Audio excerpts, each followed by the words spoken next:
kasaswe ni nyina ewo ha medi e de mame efia nyako papa bi na uncle ebo buying be empemo so 7,000 na wo mo epe nti wo mu bie kwan twum e portal no ese wo bia amfa na district dia na kwan obefa so ene ne hyehyɛ ye mfa ho na omunyina so emfa wo mo amane bo ya wo so afo hwe enwumasua ensam so ono abo hare na idus ne wo friends ntwofo nhye mu won kran wo dia todwa ya wo kyemu nyina ne sem nipa empemo aduanan 40,000 na wo ma apply bie so wo mo page kyerɛ ni mu akwankyerɛ nti sɛ de empanifo hwe ne empemo so pɛ na wo mo pɛ nti portal no they say o matum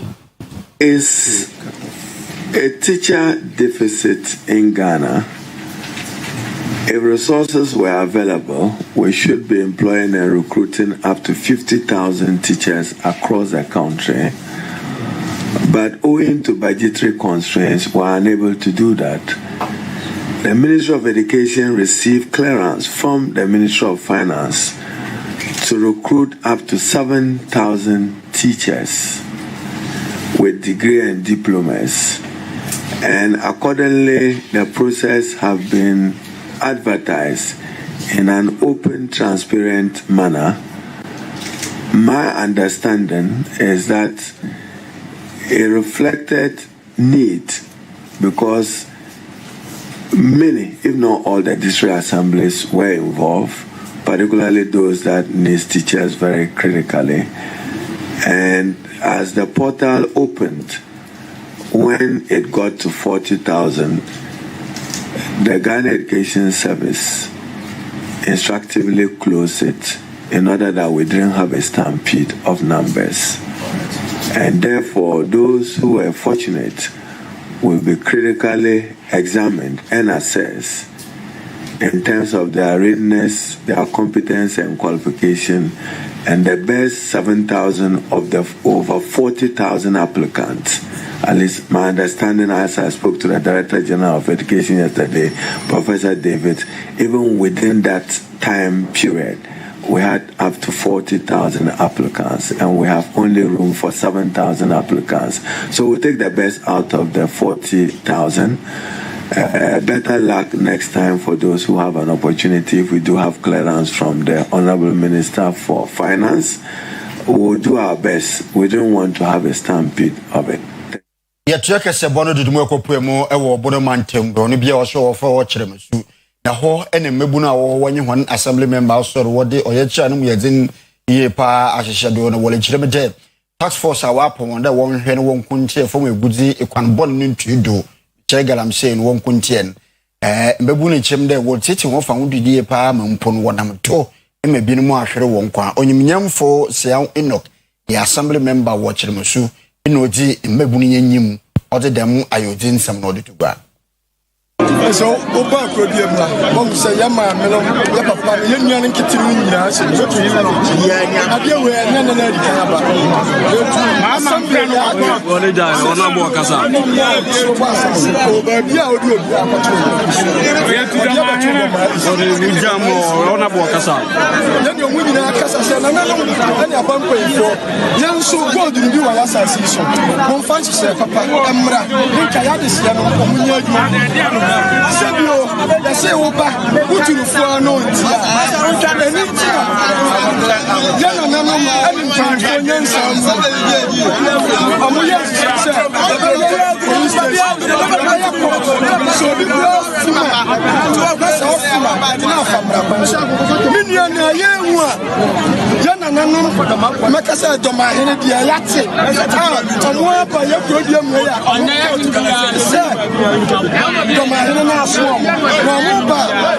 police soldier station no mu bedura omu tutuo ene how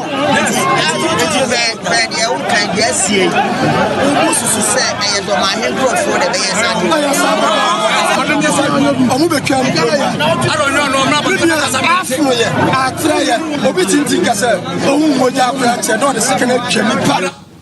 ya de kasiaba no ba Kumasi Central Market na adwadifo chema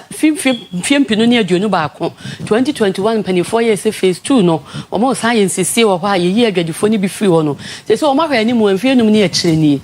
omo da so te baby adu omo kwatena ya yenche stores na ma omo ntie ha omo papa into omo asam ya ekuo no ye combine Kumasi Central Market Traders Union for aka won ho abomu no omo director of operations ya Daniel Otuo Champion wono agina wo manem e de atudwa say we bi omo de break kakra to ho ama aban no efese wanya hyehyeye amfo omo ansa anko stores ni ma omo anko ye adwuma omo be ye chinchinchi e de echia no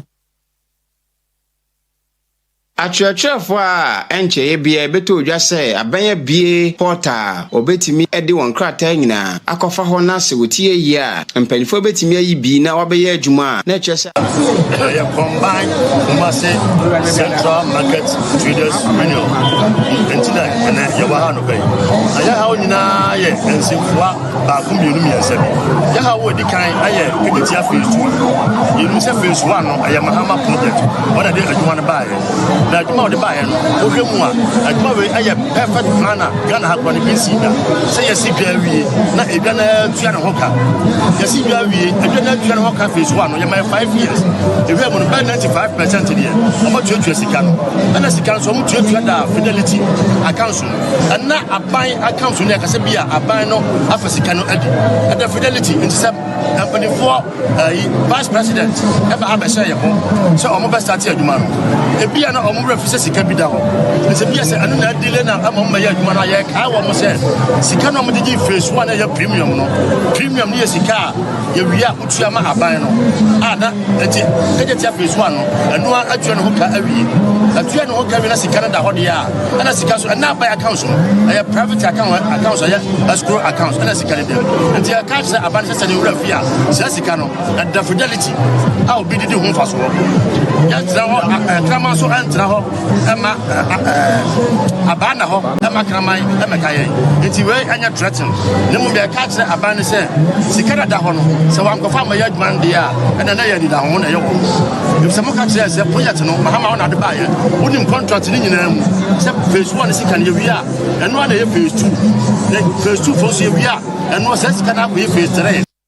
asoye a ohwe injiban enekoye esamdo wo manigana enye edwumaku bi a nedinde Central Group akọ apartment ase wo de wonin sa hye oye apartment ase ase dambre ye bobo mo manigana koye botuma tumpuni ye papa nkankan enyama yenyin koye ma ye krom we de kakra mo na ne a yemfam fidim bibia no bobo ma ya hwe na ni nyina no abom mfridwuma tum na wadanda ne nyem no bi mo ansa na de akwa mo no ne demrobe yobobo man Ghana ni sikasam to trainer ne ekoyem. The Central Group Limited, a company registered in Ghana here and operating in our country. We have had discussions with them for a long time, and we have come to the conclusion that Central will expand its investments in Ghana to enable us realize the objectives of our programs. The first one has to do with the establishment of cashew processing plants in the cashew production enclave of our country. The idea is that for a long time we've been producing and exporting raw cashew nuts, which of course is not generating the jobs for the youth of our nation. And our producers are also not getting the incomes that they are supposed to get. So His Excellency has given indication that the focus of this government is to add value, ensure that we do the processing here, and then we export manufactured goods instead of raw materials. It is against this background that the Ministry of Food and Agriculture engaged with Central Group Limited in the production enclave around Bono Techiman area. And in fact, we just concluded that they are going to set it up in Sampa. And that's why our brother from Sampa has been here this morning to make sure it is done. And so we are going to sign the memorandum of understanding to enable the move to site to begin the construction of this all-important, processing plant. In Ghana, apart from the cashew nut, we throw away the cashew apple, the fruit, which is a major raw material for the production of beverages. And so they are putting up a plant that will process the cashew and also process the cashew apple. So now, after completion of this project, the farmer can walk to the center to sell the cashew nut as well as the cashew apple, giving them the opportunity to earn income from this dual arrangement. I think it's one of the best for our nation. After this, we are also signing another agreement, very, very important agreement with the same group. And this one has to do with the Ghana fertilizer factory. All this while we've been importing fertilizer from other countries. And whenever there's some kind of turbulence in the global environment, fertilizer prices are affected. Now we want to ensure that fertilizer is produced here in Ghana. And Central Company Limited, already settled in Ghana, already operating in other spheres of our economy, have decided to move into fertilizer production. And they have given us the assurance. Emra na jo konkon supram majantu dubi efai ewo eye budumburam empotamo ye gomoa isimensi mu enam so amanfo mu gomoa apra eni obolo estate ne impotamo no o mafa manie mu papa de o manfo no kan se eye ensamso bi a ewo obolo estate junction wo de ko apra eni obolo no chese ebubui ya na obi ntimi nko na obi ma ti o mosre sempanifo me ko mo na wa wonu twa wo hwei edan na sisi ha yo nadmo also mo banamba demolition amafo na demolition o baby na so ya ha for the minim obro mo bo wa say ya nadmo e Hassan o krom habi wa ba be last year ekoi na kom e ya we MP das mo e ya we impanufo wo gomwa isi na o mo ya we obi a ya we so mo no mo yi won so mo hu hwei insunu na da hono minim so mo twa no obi wu ansa no mo abade ya road minister ane yeah, papa, GM, so I'm going na ne from one of them, Bobby, I'm going to cry. A camp na MP, any DC Danke, who was on Waba. It is a road. They say, next action, they say, young person, Nipa be Wuha, and son, I had the answer. The next action, they say, Yane Okada Rades, taxi drivers in the area, next, it should be a better, so many action, Diana. You take a demonstration, Cassia, Ewaha, Ediatia, Abano, because young so to Aba.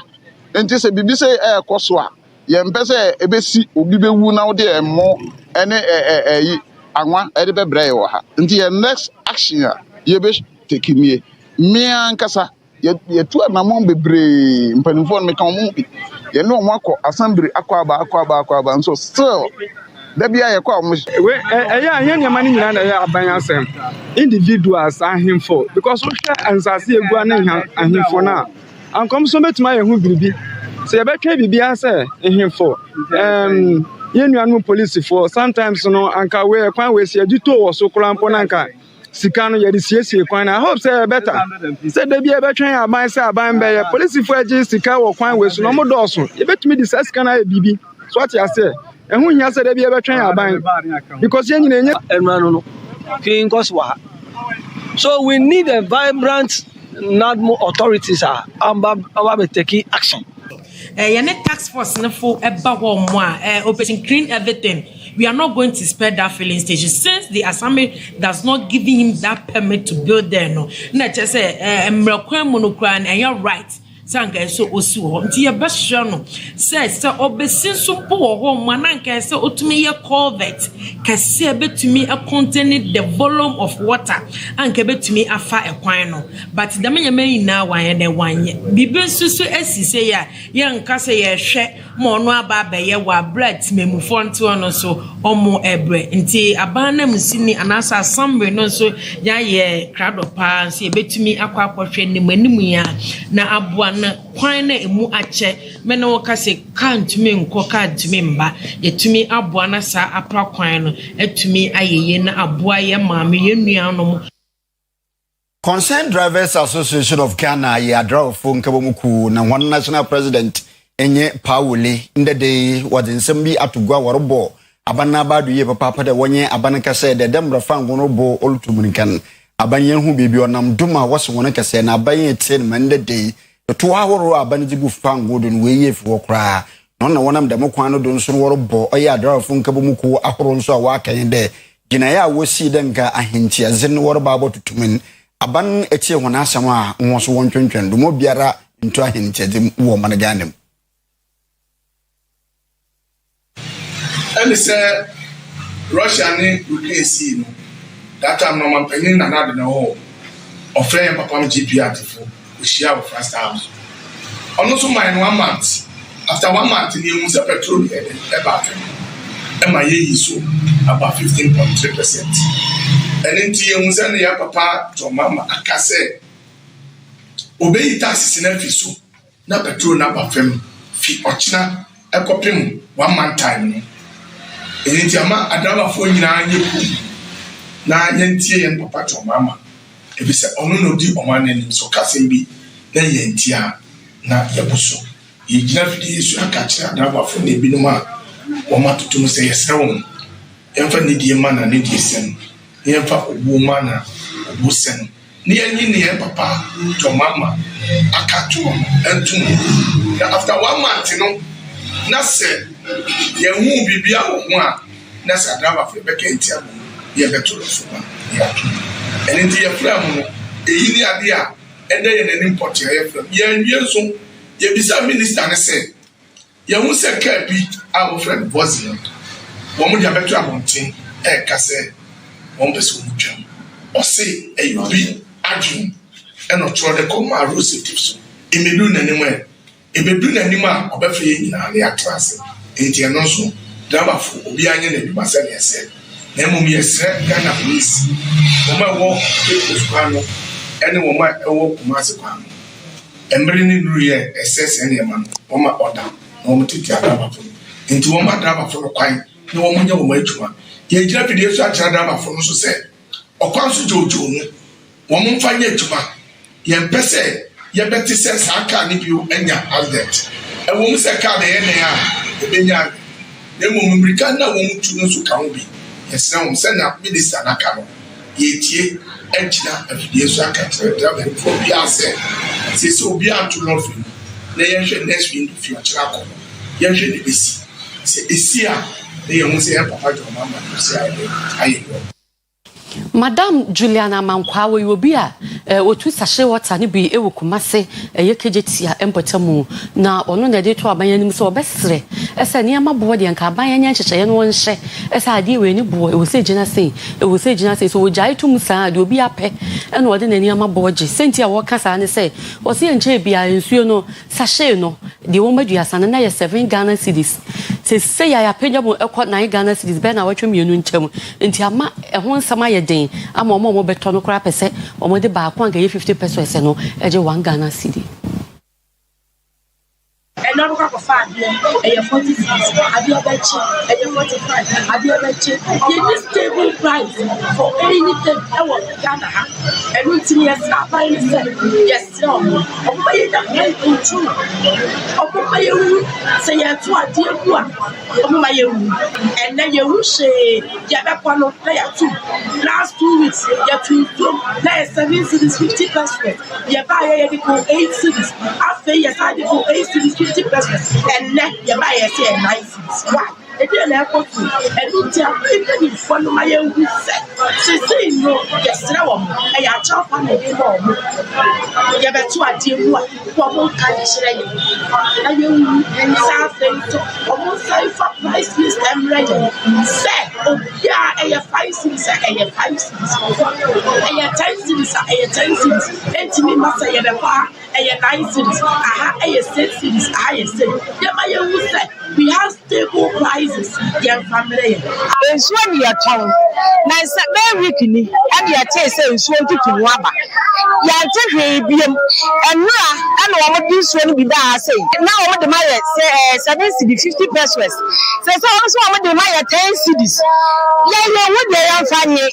ye wo te ni esi ma ye nkura na wo de kwa chi no ye nim se ni on be si akoto na bonti enti ya pasa panifo no o mo be te TV so aka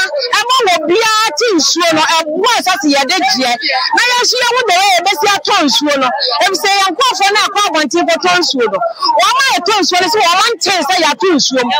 na ya bronkra ni bia na bi mo so for police station ama bi so pictures for social media say yam kwa me akonfo enti yesran panifo wa meka bie wo omo na ye mwa wo no bi achidom yesra wo mo na wo meka nso no asem ni bi mwa ye na ye wu sa ye besi aya no ye kan se kejeti afọ ma ye se ne se eniema ntutu mu na ekwaso Ghana wo mu anyina no se ye ntiasie ntiasie ye ntiasie ne se obi atọ no de ne niama die abai ye se ne se bibi ni anu ti ne de usi so fa na si fom efi se agaba fortune afosu fortune awa fortune emu fortune eshe for so obi atu ni die eshe for ye banyi warutu se watu tuna watu mono ye shi atu ma emu amote kwa amoto wade titiri wo ya wo bu ya ma ye free Asante Mantem with the Makonfinfi Mantem, my central region. Na Ewutu Senya East Municipality, and na ye Kogumwa Kumbe, a one and anon ebi, anyone near Omanu Dujum, Ede to IGP, a Inspector General of Police, ye your memo posi penny pa enim, a said Nadaroma one year Shayamoa, Emma Bambo some emunya day, a war a Yogumwa Kumbe, and an impotemu, Saint Jenny say, a hini one tower, and a man to me who has to be a Yama Kruno, emu ashiki kakara. Wamu fra ye nyina kosia ye ena omka kire won se emra wo Ghana ha ne se wo hini ye gazetted na wo ho a ye nsansi o hini foforo he dan e wo ho biom e wo se asem ye de kwatare sina cancel wo mu du agusi ka obi anfa hwemba ye obi anfa fadik bi amba ye mo hwa de akwaso wo mu nim se woni pa ne yo hini adenti na mudi we ba ye ka kire mahama se ye de ni din na ye sa de no pa sama hwe ni ya da kurome suma ka biribi na nakasa na di biribi a den aba nakasa etibesre mahama baby owo biara me ton kra de mano ebinim dinidi ya se ade nakasa ebinim se yamani sika ya sponsor no enti ne ebe ye police for work aso ha de minimini o metumi aye na wo mpem asema ye by force but mo for politics no e mewura ahindie ne mu mesra mahama se me panichao mesra mahama be pacho IGP yo honu ya de yasem obrew wan kasa bremu asem na ba first ni petition ana wo de ba ha nya ye hu ha de no efie na police for the season ya wa mu tifie ho wa mu di asem wa mu kwati sika wa microphone cha tata wa enye no na me de proud me ho because ahindie enye NDC asem MPP asem ahindie de ne ho madam ase say oseme na me campaign manager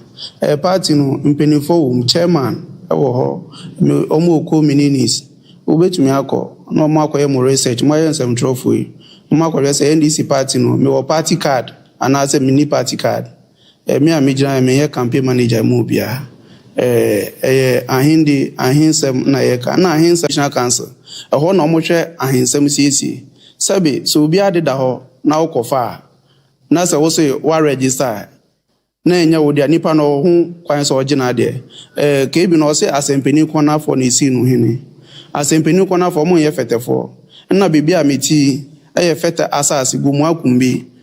gumu afete asase afete asase ina so is two land so ina show hene peni na aborata ase nto no ne osi mi hene me nya politics na enye party binti na yesi mi hene because of me papa me support no Mr. Me kumbe mankado youth ni nyina ye dia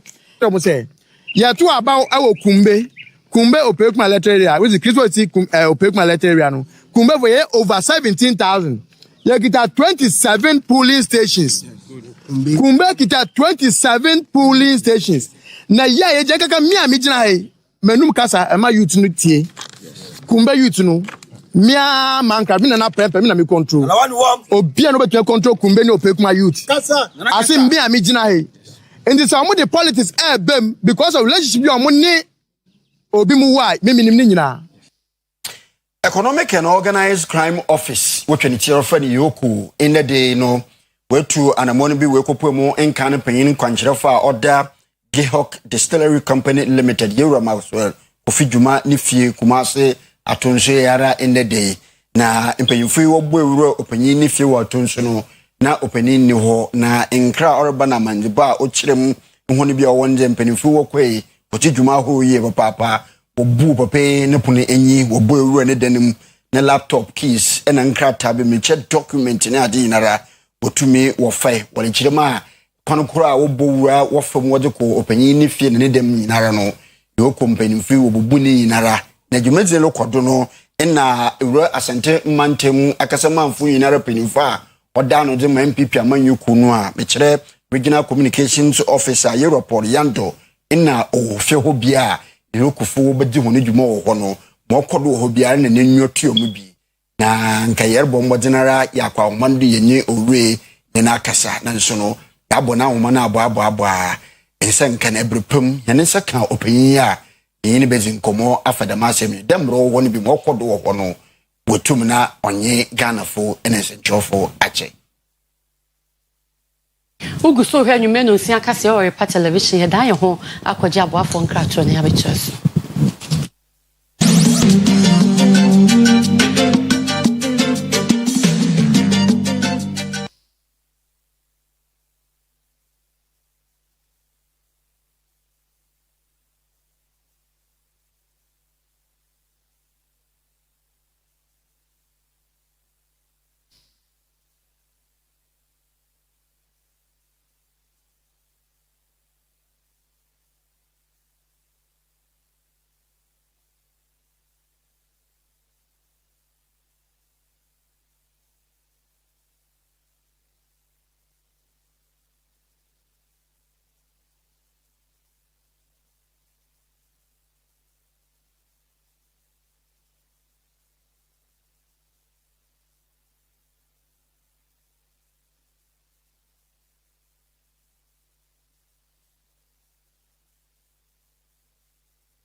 abusia anwumre yemu adwo na yemu akwaba yedu sino agudie winsem chefa anwumre yede esomwo ewo yekase num ensem no dos de di sefata sawhwe na otie anwumre yede nam sports lawyer ni the only sports lawyer in Ghana football yexase Efi Kofi Adams, Minister for Sports and Recreation, and on the atuja say, Nyamianim no krenie, Efe no ene ministry be doing komono. Omo transfer muso auto adono, and nyama bi nkoye, blasters by ye home identity, ningina kan bi, and ema omujana kwai. And then within the top 20 in the world. So it goes beyond just qualifying. Oh, it goes beyond just qualifying. Okay. Indeed, if you are to analyze the conditions for his stay, if the FA had used all those contractual agreements that they had, conditions of stay, then they would have fired him long ago. I see. They would have fired him long ago. Yeah. I see. So it wasn't just qualifying us for the World Cup. There are so many other things that are in there. But basically, I'm sure they expected also to see growth of the team. That the team, Ghana should have a style. And if a coach have had the opportunity of being with a team for such a long time, your style should impact. When the team is playing, we should know that, like those times they tell you, Brazil, this is a format, this is the way they play their football. If we come against the Germans, this is the way they play. This coach develops this plan. You should see something that this is the plan, and the FA will tell you that for every game, it was more like frafrakobo, kind of thing. So frafrakobo, I know Honorable Kofi Adams, Minister for Sports and Recreation. Na the same way to dra. Yemfio na fe yenim komo FIFA President Gianni Infantino na siye na ode krata bi ababonten krata no munsem nyina etiawa Obekaya Dominic Frimpong oye Doma Aduana Stars player na Aduana Edenema loan to Brekum Chelsea Enra from Bibiani to go so Ashesu o trash Shesu kakrebia and Anrobes Ekotunu to abusuan onkatia se phone biem na say na Gianni Infantino krata no etie I'm deeply saddened to hear of the tragic passing of Brekum Chelsea football's Dominic Frimpong following a reported attack on a team while returning from Ghana Premier League fixture. On behalf of the global football community and everyone at FIFA, we send our condolences to the family, friends, and everyone at Brekum Chelsea FC and all those who knows him. Eno eye Gianni Infantino nedia ode aba eno no nti FIFA president akasa George Afriye osi debi ohun se Ghana Football Association I show empathy bia ede ama delete Dominic Frimpong. Ghana Football Association paying for omuni sympathy, omuni empathy. The entire executive committee or the executive council should bow their head in shame. Sebi. O number one product, the Ghana Premier League. Player Akunya Akunshia Tisiama Tutuabon. You couldn't devote just one day only. Must you announce Blaster coach on the same day? Why are we doing this to ourselves? Why? We have devoted just yesterday to mourn this young man. Why do we continue to do this? But I don't blame them. I blame all the club owners who sit aloof and watch their football to continue to sink. The best we could do for this young boy or this young man who has lost his life is just to devote just yesterday to say, Sebi, you're on this boy. We have today to talk about the Blaster coach. We have tomorrow to talk about Blaster coach. We have the next day to talk about Blaster coach. Couldn't we have just used one day to mourn the young man? And we are perfect. From Ora George Afriye, Officer Nanka Blasters coach announcement, Nanka Mfanto, na your money delete Dominic Frimpong answer. And then you are doing Obekaya, your first World Cup in your product from our league. Emanoko Bobi, a World Cup, I acquire boy more ding na at least in local players, perform World Cup ma Blasters of Ghana. Now UEFA Champions League quarter final second leg and 2 games and etoja simultaneously 7 p.m. FC Barcelona and Atletico de Madrid and Liverpool Anfield amone Paris Saint-Germain 7 p.m. and games no 8 atoja na oko Atletico ni Barca na Mantia wamsho konase ama afanumienu enie one muso eda go post mu ama Atletico de Madrid Molina afe Ruben Le Norman ejamo Clement Lenglet afe Ruggeri yawo Simeone ena Laurenti Koke ejamo Asia Kandimola Lukman Antoine Griezmann ena afe Julian Alvarez amone mrantia wamsho konase ama Atletico de Madrid ewo Barca femunom yawo one Garcia go post num João Cancelo Juskunde omobo as fullbacks 4 and 5 from Gerard Martin and Eric Garcia Pedri and Gavi bomb as 2 midfielders and Fermin Lopez Dani Olmo Lamine Yamal and Ferran Torres Wemo and Emerantia also started ama FC Barcelona and also the ejina na numre agudie mu nsem chefa ewo kasinum no yede ni na esiha sports lawyer ni the only sports lawyer in Ghana football na ama intifo aba odi ahosepensem esumye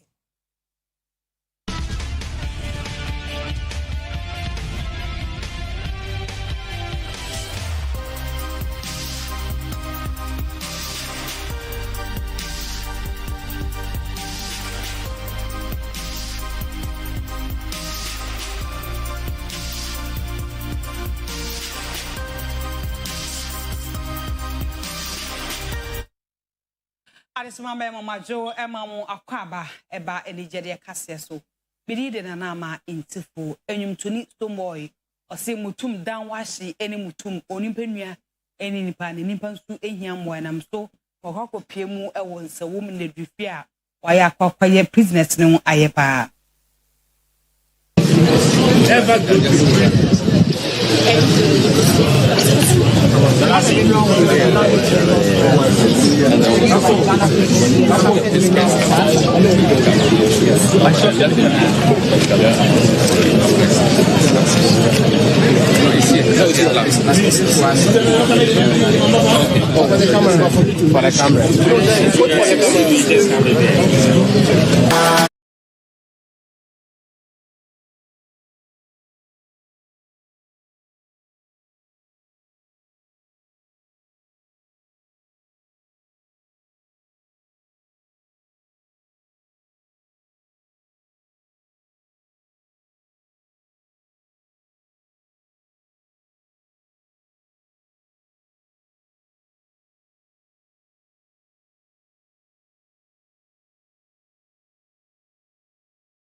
Udia ka gali huda Ghana movie industry no mechire omo kabro fo no mbo nkan na say o movie no na industry no ejina na nice part say omo yesini ahodo pi na ebedu mbre bi e ma ne ba form a besi na kwa yan shada ente omo nka ye na na wotwe mu na yenya fifi Coleman oye movie director osan actor wo fidue mu na ebisa ne say de na ma sane o ma no ekofo na say movie no etumi akofo na nkofo kwa susu say na mu yi mu hododo no news no doso na say ahogitum pa na eno ka hu bi enene industry no abafo yeah na yefe na story ni more Ghanaian Afrocentric eno mo be boan mo since you know you be prepare ho sa Drew baby I say nkofo so elusi interest o say sabi na mo roro mo draws dodo sini mu I mean munya consensus visa na nkofo approach with such consensus na how mu almost say na mo raw mu draws me raw mu draws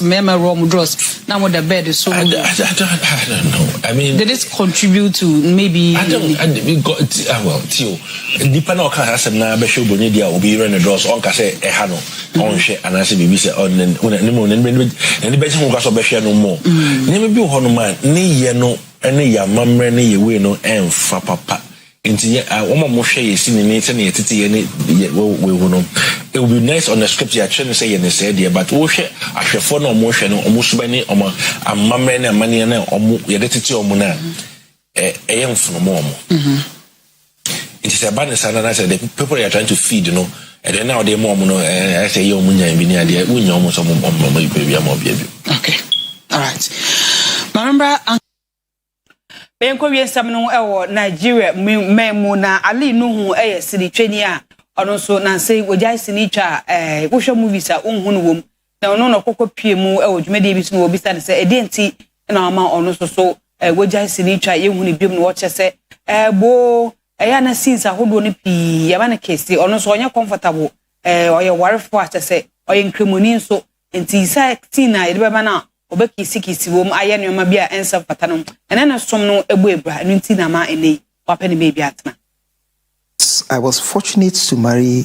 somebody who understands me very well, who understands my profession too. Right. Yeah, because these two things matter a lot.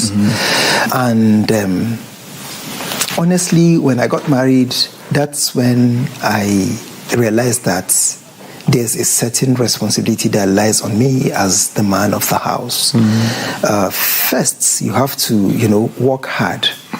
Kissing scenes, were you comfortable? Honestly, I wasn't. Right. I wasn't. Why not? Most of my kissing scenes looked fake. I just wasn't comfortable, honestly. Right. So it was like freedom when you made the decision to stop. Yeah. Ebusia aha ene berema kwai ma yede ni jede kase ayebo anu edebesto mu no esi mame efia nya kon papa bi one uncle ebu pani ewe kase no ewo amano ni midin ede na na ma intifo madawase amommo no hwa abra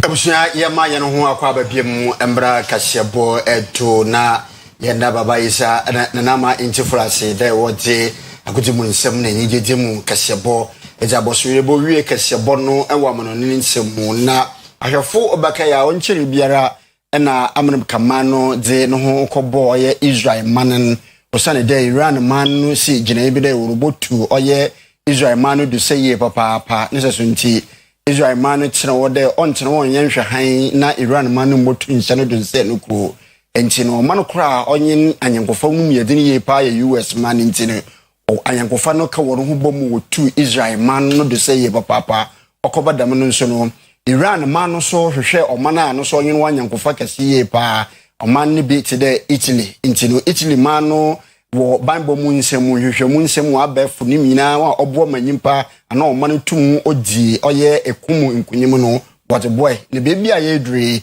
Italy man no gina one prime minister do oye Giorgia Meloni do what's dam emwana wazir ma Iran man emanne de wo tum na wonye America in Israel man wo de se akono wolo twa asensan ewo inde ntokwa olokodemu Afempi mienu no ene nsia ne mu na Italy ene Israel man de wonsa ehye nti asia apam krata ase a eno mu no na akonya wo se asrafo niam a odi edi dwuma se etuo ahye ahodo ni nyina omutimi kosua ho nimdie wo amane mienu emu bia ehwo abefo kwanso mu hwehwe mu nyina na eka ho bi krata efree Italy memu ba prime minister Giorgia Meloni sasha ase chimu a ena maniamo ma Israel man eya okoto topa ye dia aku nipa na wo Lebanon mamunti no ade Italy man no atwesa anti asia apam krata no asensen kra enche kra na Italy man na saman Israel man ambassador wo Italy mamu se omra mechirechirem senti a Israel man de mrahwe won se makototo paye atu Lebanon mamu na man nipa atu anu mo ansie do enu achi no Israel man so saman Italy man ambassador a ono so Israel mamu enam ensem opani so koka se anamo Israel man na tu no nyansa bia nim na ense emfata no ya demo kwa Cameroon my mu honso ne yekwewie kasebo no ye Roman Catholics of Penny Pa Pope Leo the 14th ayen hyehye ese wo be konsahwe ewo empotamu honom ye Cameroon no na enam so ama anglophone separatist for ya wo ye eku a wo no se ye hwe ye Cameroon abakwasam na enu esi man edi won so bi na French man na France nso edi won so bi enti emu ache ya woni abrof ye bronifita ye English for edi won so no epese sa wote won ho if omo ka French no ho nti akoye mentebe no ho ase ni nchinwahwe bi e wo ho no ma e wo Cameroon man no atifi atoye empatamu e wo eho na sede akoye atwebo ana na de bia mentebe ho ase sori wo ho no mo de nsama tudwa ese populio ya wo ban safe wo ho ni nti se de wo mo ntoko ani etu atoto akudie nyina wo matwe asensen